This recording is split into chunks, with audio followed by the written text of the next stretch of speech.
मराठी नाही तो काढवा बरोबर त्याचा लगीन लागतो मकरंद अनासपुरे. हा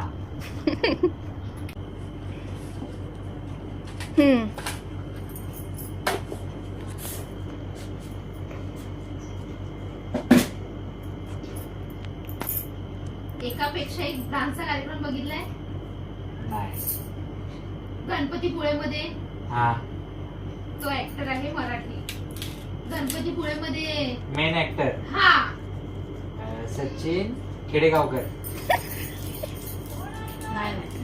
बरोबर. कपडे काय करतो आपण. पिलगावकर.